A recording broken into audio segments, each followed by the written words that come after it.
السلام علیکم ورحمۃ اللہ وبرکاتہ۔ نحمدہ و نصلی علی رسول الکریم، اما بعد۔ اسٹوڈیو اسلام میں آپ سارے حضرات و خواتین کا دل کی گہرائیوں سے استقبال کرتے ہیں اور اللہ سے دعا کرتے ہیں کہ اللہ تعالیٰ زیادہ سے زیادہ لوگوں کو ہمارے پروگراموں سے فائدہ اٹھا کر اس پر عمل کرنے کی توفیق نصیب فرمائے۔ کچھ باتیں اللہ نے جب سے شریعت نازل کی ہے، انسان کو دنیا میں بھیجا ہے، کچھ قوانین بھی اللہ تعالیٰ نے ان کو دیے ہیں، اور یہ قوانین سارے دینوں میں تھے۔ آدم علیہ السلام سے لے کر سمجھیے ہمارے نبی تک کچھ اصول اور کچھ رولز دیے تھے کہ اس کی حفاظت کرنا، اس پر عمل کرنا۔ جو آدمی دین کی باتوں پر عمل کرتا ہے اس کو راحت، چین، سکون، اطمینان، خوشی نصیب ہوتی ہے، اور جو دین کی باتوں پر عمل نہیں کرتا، ہو سکتا ہے کہ چند دن اسے خوشی ملے، لیکن اس کے بعد ہمیشہ ہمیشہ کے لیے جہنم بھی ہے، اور دنیا میں بھی سکون ختم، اطمینان ختم، نیند ختم، پریشانیاں شروع ہوتی ہیں، کیا کیا ہوتی ہیں۔ تو لہٰذا 5 باتیں ایسی ہیں کہ ساری شریعت میں اللہ تعالیٰ نے ان پر عمل کرنے کا حکم دیا تھا سب کو۔ پہلی بات تو یہ ہے کہ دین کی حفاظت۔ دین کی حفاظت کا مطلب یہ ہوتا ہے کہ دین پر عمل کرنا، دین کو دوسروں تک پہنچانا، دین پر عمل کرنے کے راستے میں جو تکلیف پریشانی ہوتی ہے اس کو دور کرنے کی کوشش کرنا، یا اس کو برداشت کرنا اگر طاقت نہیں ہے تو دین کی حفاظت ضروری ہے۔ اور دین، میں نے کہا کہ اللہ کا قانون، اس کی حفاظت کرنا ہمارے لیے ضروری ہے، یہ ہم کو اچھی طرح سوچنا چاہیے۔ دین کی حفاظت کے لیے اگر جان بھی چلے جائے تو جان بھی دے دیتے ہیں۔ اب یہ اور بات ہے کہ دین کی حفاظت ضروری ہے کہ جان کی حفاظت دونوں میں ٹکراؤ ہو جائے، یا جان بچے گی یا دین جائے گا، تو کس کو اختیار کرنا چاہیے؟ ہم تو دین ہی کو سمجھتے ہیں کہ صاحب دین پر عمل کرنا ضروری ہے، جان چلے جائے تو کوئی بات نہیں۔ اس لیے کہ حضرت سمیہ رضی اللہ تعالیٰ عنہ نے دین کے لیے ہی جان دے دی، اور اللہ کے رسول صلی اللہ علیہ وسلم نے یہ نہیں فرمایا کہ نہیں تم کو جو ہے جان بچانا چاہیے تھا، دین چھوڑ دینا چاہیے تھا، ایسے نہیں ہوا۔ اسی طرح ہم دیکھتے ہیں حضرت خبیب رضی اللہ تعالیٰ عنہ کو پھانسی یا قتل کرنے سے پہلے کافروں نے پوچھا، اب تو تم یہ سوچتے ہوگے کہ میری جگہ محمد ہوتے اور میں چھوٹ جاتا آسان تھا۔ کہا نہیں، یہ تو تم نے غلط سوچا، میں تو یہ بھی نہیں پسند کرتا میری جان بچانے کے لیے محمد کے پاؤں میں تم کانٹا بھی چبھو، یعنی اتنی تکلیف بھی نہیں، میری جان جائے کوئی بات نہیں، لیکن میرے پیارے نبی پر کوئی آنچ نہ آئے، کوئی کانٹا نہ چبھے، ایسا انہوں نے کہا۔ اس سے یہ معلوم ہوتا ہے کہ دین کی حفاظت کے لیے جان بھی دینا چاہیے۔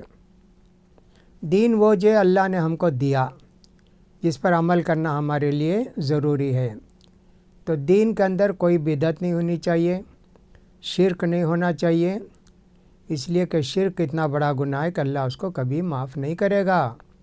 آج کل شرک، مزار پرستی بہت ہے۔ حیدرآباد کے متعلق سنتے ہیں، اس وقت وہاں پوری بستی، کئی بستیاں سمجھیے ڈوبی ہوئی ہیں، نشیبی علاقے جو زراعت ہے، 6 فٹ پانی ہے، گھر سب کتنے کیا ہو گئے، اتنا بڑا نقصان۔ 130 سال پہلے جو بارش ہوئی، جو آندھی آئی، وہ اب آئی ہے ویسی یا اس سے کچھ کم۔ اس میں 130 سال پہلے جب وہ بارش برسی تھی، سیلاب آیا تھا، کتنے لوگ بہہ کے چلے گئے۔ اب تو 30-40 کی بات ہے، کتنے 100 معلوم نہیں۔ حیدرآباد کے بہت بڑے ایک شاعر تھے، امجد حیدرآبادی، وہ بھی شاید بہتے بہتے جا کے کسی درخت کی شاخ کو پکڑے، پھر 3 دن کے بعد پانی کم ہوا تو نکل کر آئے اور پھر ان کی جان بچی۔ بہت بڑے شاعر تھے۔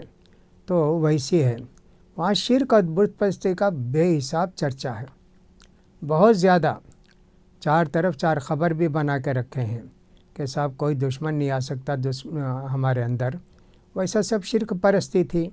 آج بھی وہاں شرک بہت زیادہ ہے، تو لہٰذا شرک سے بچانا ہم کو جو ہے دین کو پھیلانے کے لیے ایک تو جہاد بھی کرنا پڑے گا، دوسرے بت پرستی اور شرک وغیرہ کو روکنے کے لیے بھی محنت کرنی پڑے گی، مار بھی کھانی پڑے گی، ذلت اور رسوائی بھی ہو تو کوئی بات نہیں۔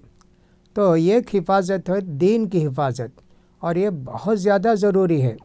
دین کی حفاظت مختلف طریقوں سے ہو سکتی ہے، خود عمل کر کے دین کی حفاظت، اور دوسری بات اپنے بیوی بچوں کو جو دین نہیں معلوم ہے ان کو سکھانا۔ قو انفسکم واہلیکم نارا، تم خود بھی بچو جہنم کے آگ سے، اپنے بچوں کو گھر والوں کو بھی بچاؤ۔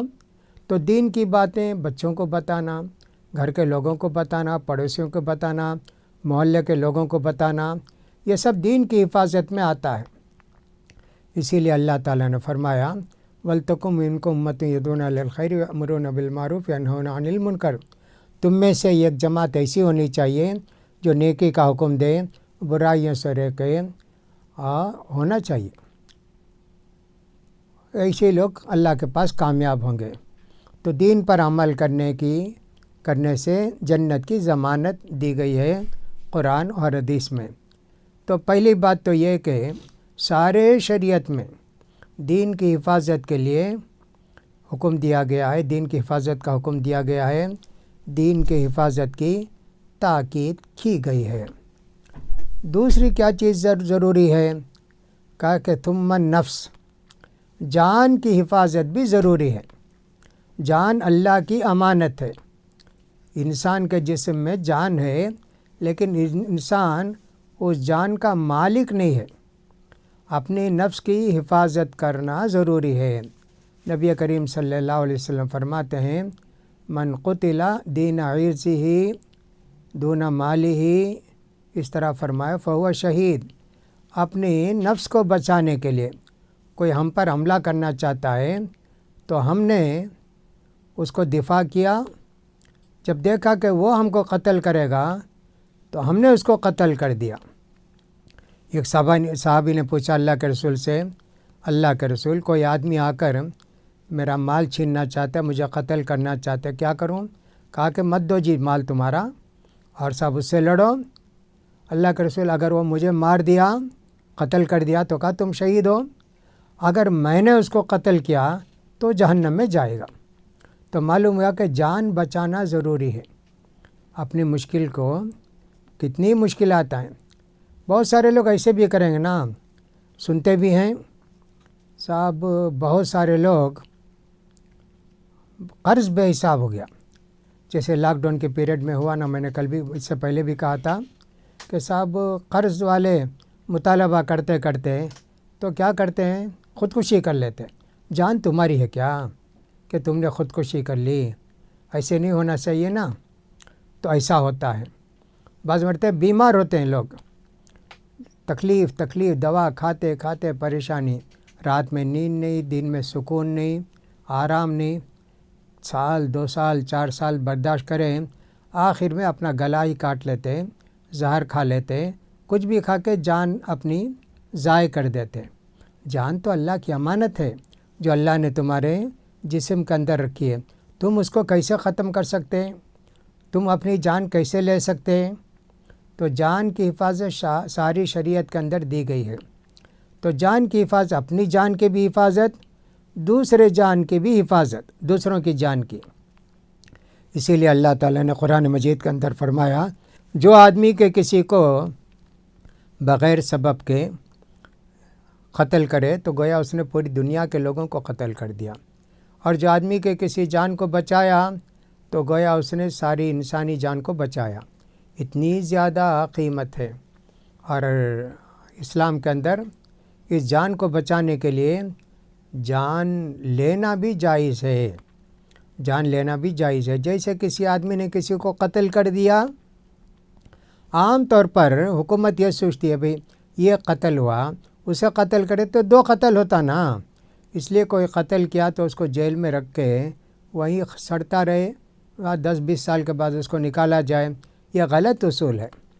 اللہ تعالیٰ نے کہا وَلَكُمْ فِي الْقِصَاصِ حَيَاةٌ يَا أُولِي الْأَلْبَابِ، مسلمانوں لوگوں، قتل کے بدلے قتل کرنے میں ہی زندگی ہے۔ وَلَكُمْ فِي الْقِصَاصِ حَيَاةٌ يَا أُولِي الْأَلْبَابِ، لہٰذا یہ قانون جو ہے کہ صاحب یہ قتل ہوا اور ایک کو قتل 2 ہو جائے گا، اس لیے اس کو چھوڑ دینا چاہیے، جیل کر دینا چاہیے، بالکل غلط قانون ہے۔ اس کو بھی قتل کریں تو قتل کا سلسلہ بند ہو جاتا ہے، لہٰذا ہم کو اس کا بھی خیال کرنا چاہیے۔ تو لہٰذا دین کی حفاظت بھی ہمارے لیے ضروری ہے، اور نفس اور جان کی حفاظت بھی ہمارے لیے ضروری ہے، اور نفس ذات میں بدن کی حفاظت ہو اور صاحب جان کی حفاظت ہو، یہ سب ہمارے لیے ضروری ہے۔ اللہ تعالیٰ سے دعا ہے کہ اللہ تعالیٰ ہم سب کو اس کی امانتوں کی حفاظت کرنے کی اور دین کی باتوں پر عمل کرنے کی توفیق نصیب فرمائے۔ وآخر دعوانا الحمدللہ رب العالمین۔